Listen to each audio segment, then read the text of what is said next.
Hello friend, आस्था study classes में आपका स्वागत है। आज हम लोग घन की विभिन्न अवस्थाओं में एक परमाणु का योगदान कितना होता है उसके बारे में हम लोग अध्ययन करेंगे। तो आइए स्टार्ट करते हैं। तो इसमें पहला जो दिया गया है कि किसी घन का एक कोना 8 घनों में उभयनिष्ठ होता है, इसलिए घन के कोने पर परमाणु का 1/8 भाग ही उपस्थित होता है। ठीक, इस फिगर के द्वारा हम लोग समझने का प्रयास करेंगे। इसमें देखिए यहाँ पर एक कोना है और ये जो कोना है ये टोटल 8 घनों में उभयनिष्ठ है। पहला घन तो यहाँ देखिए पहला हो गया, ये दूसरा हो गया, ये तीसरा हो गया और ये चौथा हो गया। और इन चारों के ऊपर भी घन रखे गए हैं। इसको 5वां मान लेते हैं, इसको 6ठा मान लेते हैं, इसको 7वां और ये 8वां। तो यहाँ पर जो ये पहले घन का जो कोना लिया गया था, यह कोना टोटल 8 घनों में उभयनिष्ठ है। तो अगर हम लोग इस कोने पर कोई परमाणु लाकर रख दें तो वह परमाणु भी टोटल 8 भागों में बट जाएगा। तो यहाँ प्रत्येक घन के कोने पर परमाणु का केवल 1/8 भाग ही उपस्थित होगा।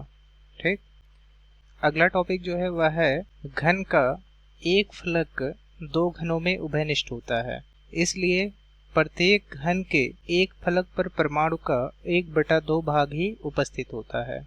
जैसे यहाँ पर देखिए एक फलक हम लोग लिए हैं।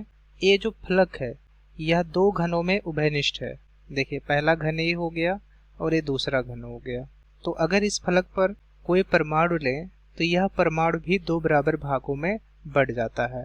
परमाणु का जो आधा पार्ट होगा वह पहले वाले घन का पार्ट हो जाएगा और जो दूसरा आधा भाग होगा वह दूसरे घन का पार्ट हो जाएगा। तो हम लोग कह सकते हैं कि घन का अगर कोई फलक है, उस फलक पर कोई परमाणु उपस्थित है, तो उस घन के फलक पर परमाणु का केवल 1/2 भाग ही उपस्थित रहेगा।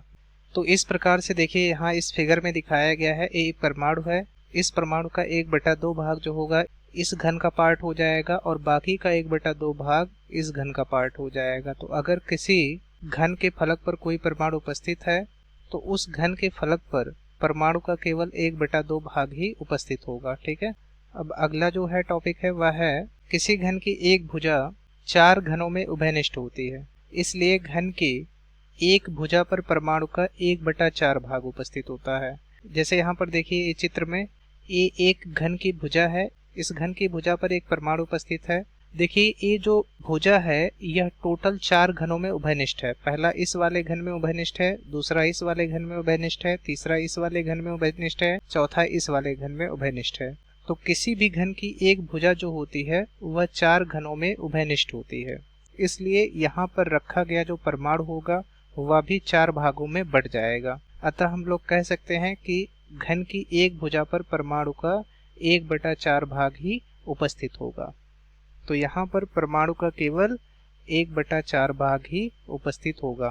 ठीक, तो किसी घन की एक भुजा 4 घनों में उभयनिष्ठ होती है, इसलिए घन की एक भुजा पर परमाणु का 1/4 भाग उपस्थित होता है। ठीक, तो यहाँ पर देखो दिखाया गया है एक घन की भुजा है और एक घन की एक भुजा जो है वह 4 घनों में उभयनिष्ठ है, इसलिए इस पर रखा गया जो परमाणु होगा वह भी 4 भागों में बटा होगा। इसलिए इस घन की भुजा पर केवल परमाणु का 1/4 भाग ही उपस्थित होगा। ठीक है, अगला जो है वह है एक घन का केंद्र किसी भी दूसरे घन में उभयनिष्ठ नहीं होता है, इसलिए घन के केंद्र पर एक पूरा परमाणु उपस्थित होता है। यहाँ पर देखिए ये पूरा घन है और इस घन के केंद्र में एक पूरा परमाणु उपस्थित है। चूंकि यह परमाणु घन के केंद्र पर रखा गया है, इसलिए यह किसी दूसरे घन में उभयनिष्ठ नहीं होगा। तो ये पूरा का पूरा एक परमाणु ही यहाँ पर होगा, यह अन्य भागों में विभक्त नहीं होगा। तो एक घन का केंद्र किसी भी दूसरे घन में उभयनिष्ठ नहीं होता है, इसलिए घन के केंद्र पर एक पूरा परमाणु उपस्थित होता है। तो यहाँ पर ये पूरा एक परमाणु को कंसीडर करेंगे हम लोग। अब हम लोग इस पूरे पार्ट को एनिमेशंस वीडियो के द्वारा भी समझने का प्रयास करेंगे।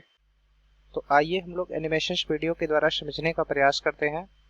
तो देखिए यहाँ पर अगर घन के कोने पर कोई परमाणु रखा गया है तब घन के कोने पर परमाणु का केवल 1/8 भाग ही उपस्थित होगा। ठीक है, तो यहाँ देखिए घन के कोने पर परमाणु रखा गया था, तो इस कोने पर परमाणु का केवल 1/8 भाग ही उपस्थित होगा, जैसे कि यहाँ पर दिखाया गया 8 भागों में विभक्त है। ठीक, इसी प्रकार से यदि घन के फलक पर कोई परमाणु उपस्थित होता है तो घन के फलक पर परमाणु का केवल 1/2 भाग ही उपस्थित होता है। ठीक है। और यदि घन के केंद्र पर कोई परमाणु उपस्थित होता है तो घन के केंद्र पर परमाणु का पूरा भाग उपस्थित होता है। ठीक है, क्योंकि घन के केंद्र पर रखा गया परमाणु किसी अन्य घन में उभयनिष्ठ नहीं होता है। इसी प्रकार से यदि घन की भुजा पर कोई परमाणु उपस्थित होता है तो घन की भुजा पर परमाणु का केवल 1/4 भाग ही उपस्थित होगा, जैसे यहाँ पर दिखाया गया है। क्यों? क्योंकि घन की भुजा जो होती है वह 4 घनों में उभयनिष्ठ होती है।